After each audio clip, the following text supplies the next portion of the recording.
I think in more recent times, I guess we can observe the influx of population migration from liberal states Yes, towards Texas you for bet. different reasons. Besides the cost of living, comparing, let's say, California, which they say pretty much California is being transplanted as we speak to Texas. If you take in consideration their demographics has decreased to the point that they're on the verge of losing seats at the House, Yes, their population. yes, And but one thing that concerns me with that, because I know Texas, like you said, is a pro-business state. It's yes.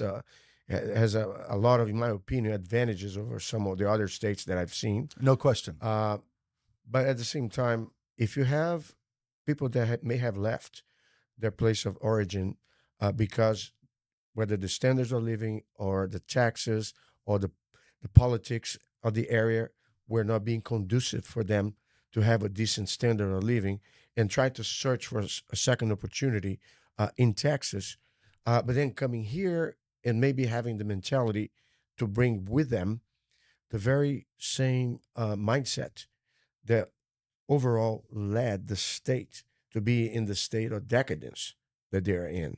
Yes, Do you see that as a problem from a very political much. perspective? Carlos, I worry about this issue all the time. I Mhm. think about it every week of my life because, as you've heard me say and you're aware, I mean, I've given my professional life volunteering for Texas to keep it exceptional, right?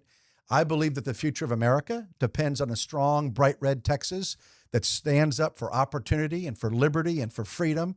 That's the one place on the planet more than any other state where the American dream is alive and well. And so anything that threatens that American dream in Texas concerns me greatly. And so, look, what do I want to see happen? I want people coming from California or New York or Ohio or any state that they're going to come from to Texas. I want them to really leave with a refugee mentality, meaning they're running from where they are for a reason and they're enlightened to know why they're leaving. They're leaving a disastrous environment that has really become disastrous because of horrific decision making, Mhm. because of a lack of leadership, right? I mean, that's California to a T, right? That horrific tax and regulatory environment, all the onerous burdens that take away freedom at every turn have created, really taken what was one of the most beautiful places on the planet and just destroyed it. And so I welcome folks from California leaving California to come to Texas when they recognize that they are refugees and they don't want to come to Texas and duplicate what they've left in California. I want them to understand why Texas is so exceptional, why it's special, and why we have to protect it at all costs. Because, like I said, the future of this entire country depends on Texas standing up and leading for liberty and freedom. And so as a result of that, I try to put in place policies, Carlos, that address that. How do I make that happen? Right? Look, I can't go and put up a boundary on my western boundary, right, or my northern boundary, or my eastern boundary, right. And so what I can do is educate people. And so I'll tell you a story if you don't mind. So Please. it was 2021, January of 2021. Step back in that dark time in American history. Here, President Trump finished his first term, and now Joe Biden is coming in to be president. And, my goodness, I mean, it's been one horrific decision after another. And one of those horrific decisions, I'm in Austin in my office in the Capitol. It's January of 2021.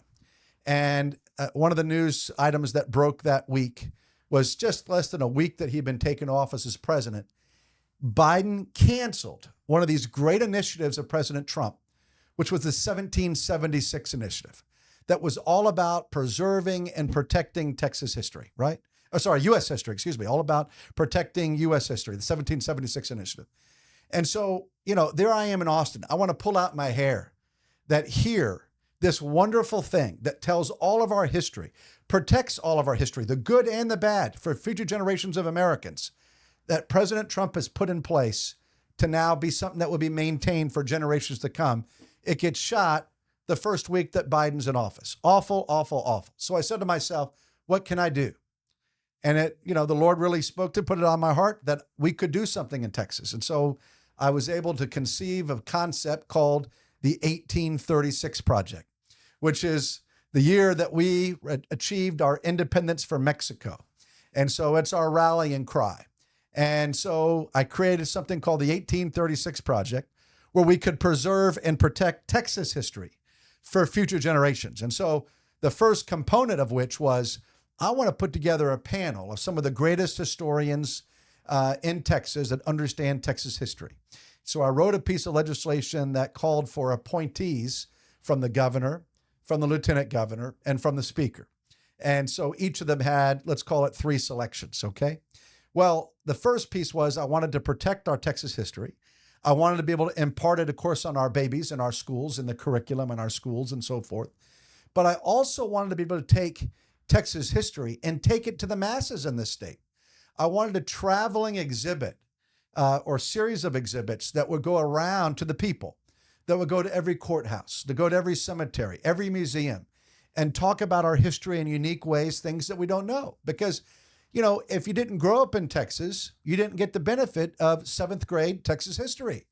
So how many people know the history of Texas? In the end, we have 31 million people, almost 32 million people. And in the big picture, relatively few know our Texas history.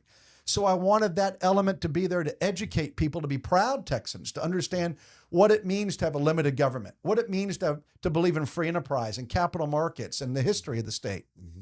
But then I also wanted to do something that would provide some additional, if you will, education and therefore protection to Texas, which was this. Now with this 1836 project in place, one of the components beyond what I just discussed is that when you now come to Texas and you have a driver's license from California or New York or Oregon or wherever, you have to surrender your driver's license. But before you get your new Texas driver's license, you now have to take the 1836 content. You've now got to get the educational content of the 1836 project.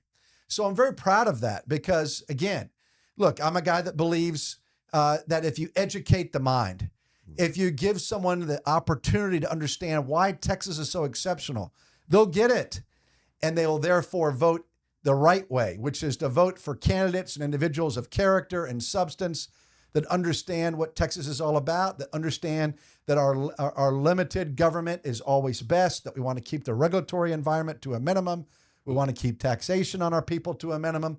All those things that maximize freedom for the individual, they'll understand that. And so that was my vision and my view, that we need to be able to provide those folks coming to Texas with that kind of educational content. And so that's what's happening today.